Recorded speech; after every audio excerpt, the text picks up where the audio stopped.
you're going to start with a pretty sizable chunk of clay, and you are just going to do what's called wedging it. You're basically smashing it down flat and getting all of those air bubbles out that might be in here.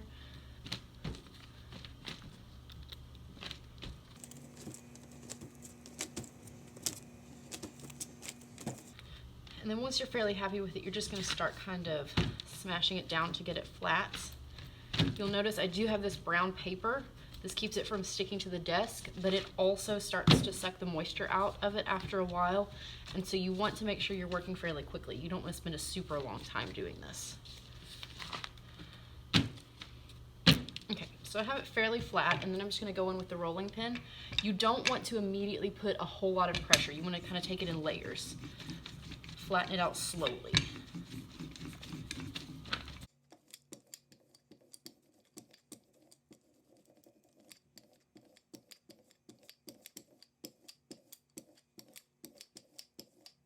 By rolling it all the way off the slab, I'm making sure I don't end up with a large lump of clay down here at the end.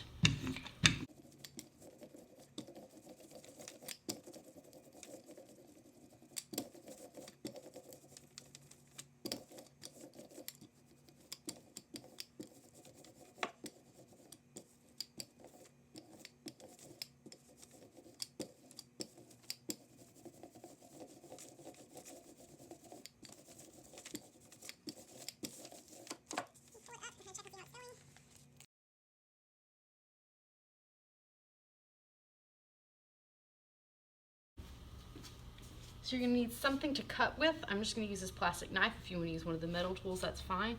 And you're going to cut out a long rectangle.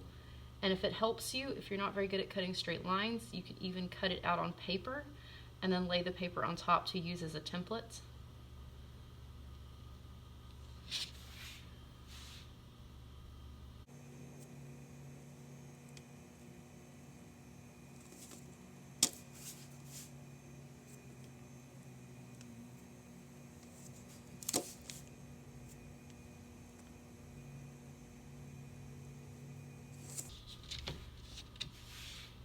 And then this is what is going to be your mug. Okay, so I'm going to pull this up, make sure it's not getting stuck on there. Move it to a new spot. You see this is getting kind of wrinkly. And then I'm going to add some designs to my mug. I have a couple of these rollers with different patterns on them. You can use these if you want to. Do something like this. You can use tools to make different marks in it, to do any sort of design you want. Just keep in mind, as you are putting your mug together, these designs may get smashed a little bit and may start to disappear. So don't get super upset if that happens. You can always fix it, but just know that that's a possibility.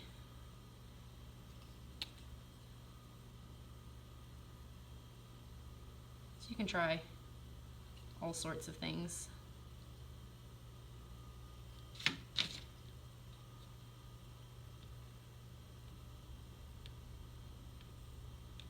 Anything that you want to do for your mug. So when you have your design, however you want it to be, you're going to pick up your slab and you're just going to roll it on itself. So you're going to kind of stand it up and form it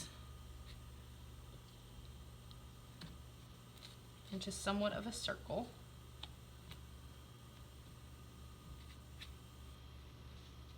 And then we need to join these two pieces. So we're going to do that by roughing up the edges right here. This is called scoring. Anytime you're going to join two pieces of clay, they need to be rough. Smooth clay does not stick to smooth clay. And then you can get a little bit of water in one of these trays. And please remember, if you're using water in these trays, these need to be dumped out outside, not down the sink. Get a little bit of water. Just kind of smooth it on here. If you don't want to get your hands dirty, you can use a paper towel or a paintbrush. The point is not to erase all of those rough lines that you just made. You just want to get them wet and soggy because that helps it connect.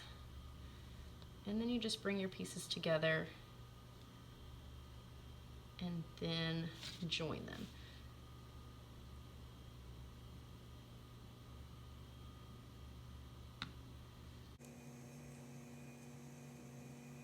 can see I'm using my other hand for support on the inside so that I'm not just smashing it. This is a little bit of a slow process, but you want to make sure it's done really well. When you're done, you should not be able to see the seam anymore. It should just have become one piece of clay again.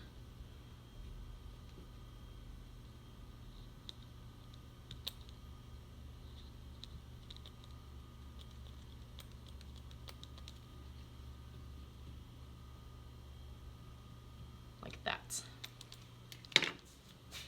Now I am going to go back and join the seam on the inside that you can see here, but not yet. First I'm going to put the base on it, and that will give it a little bit of support.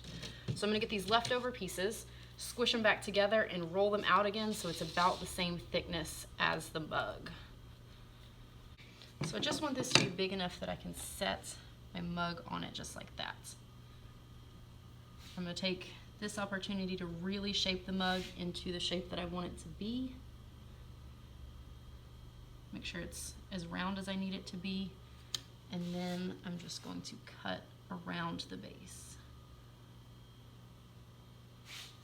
Don't worry if there's a little bit of extra. If you accidentally cut it too big, that'll actually help you kind of smooth it together here in a minute.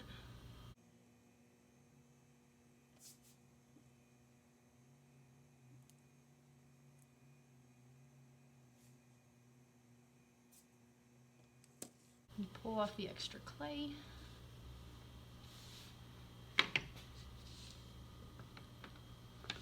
Carefully peel up your base and then attach it the same way you attach the two pieces of clay together. So I'm going to score, make it rough. Only need to do this really right around the edges because that's the only part that's going to be joined. And the same thing here.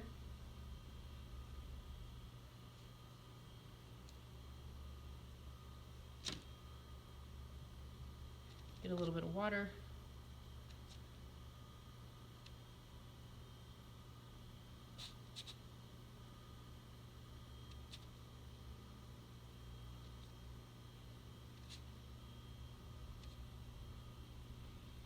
And then attach them.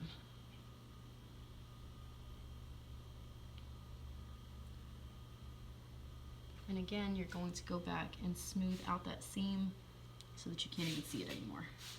The goal is to make this seem like it is all one piece of clay. Got a little bit too much extra clay over here, so I'm just going to take that off.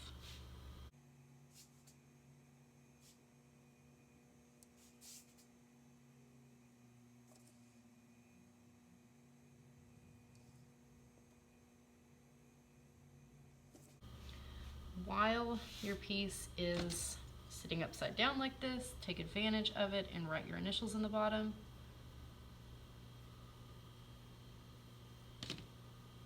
So that way you aren't trying to remember to do that later.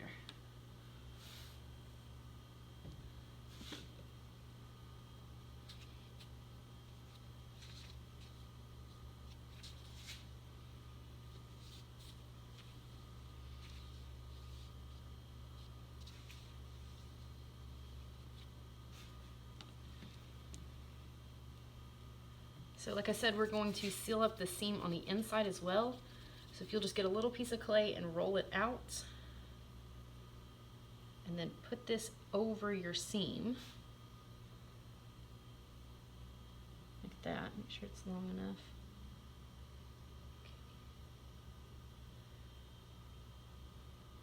And then, nope, score it. Put it on the inside and then use it to seal that seam from the inside. And kind of use your outside hand for support to make sure that you're not bending your mug too much.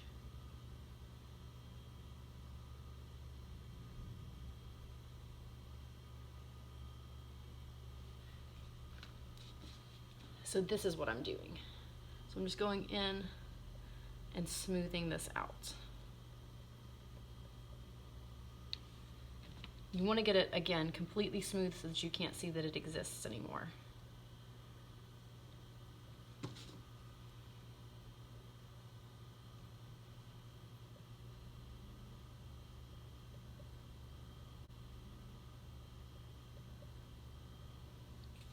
going to do the same thing on the inside seams where you attach the bottoms to the side, which is a lot trickier. So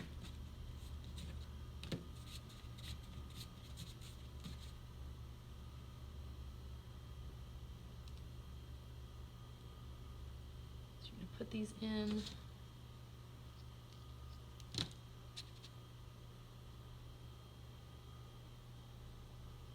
Do your best to line them up. And this one you're just going to kind of have to work blind and go by feel because it's very difficult to see down in there while your hand is also in there. You can use a tool if that helps. You want to smooth it out really good so that there is no chance of the bottom detaching itself in the kiln.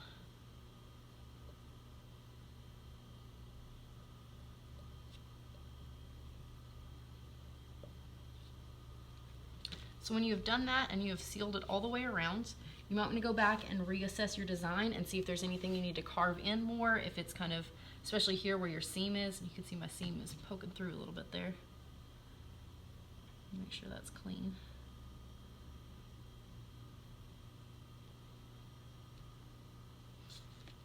So you may need to go back in and carve your designs there. It's also possible that you could put your handle here so you don't have to worry about it as much. So just check if there's any little things that you need to do, that you need to fix up.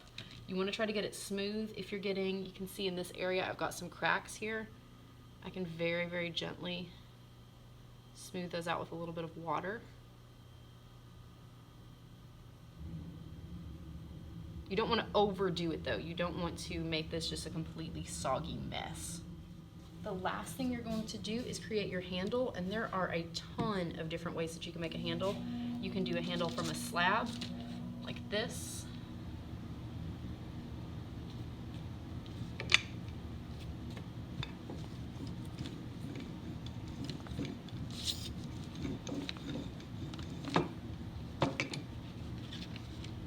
Use this to make a handle. Something very simple like this. You can get a couple of different strips and kind of braid them together to make a handle.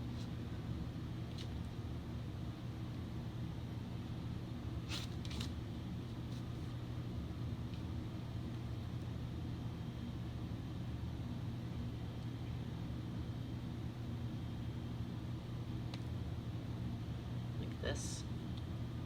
You can get some clay and roll it.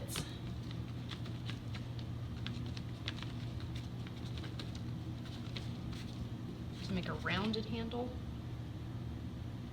You could even do like some extra clay, make it a little bit longer, make it curl inward on itself or curl outward, like that. Really the kind of handle you make is up to you, but kind of figure out what kind of handle you're gonna make. Hold it up against your mug and make it how you want it to look. So I'm gonna do mine like this maybe. And then take it off and leave it like this. Put it on your board and we will wrap it up. Come back to it the next day when it is a little bit harder and drier. And then it will be easier. A lot of times if you try to stick them on when they're really wet, they'll start to kind of melt down on you. So if you will give it one day to dry in the bag, then it will be a lot easier to put on the second day. But when you are ready to attach it, you will do it the same way you've attached everything else. Everything that's going to be attached, you will rough up, add water, stick it on there, and then use your tool or your finger to smooth out all of the areas where it's joined.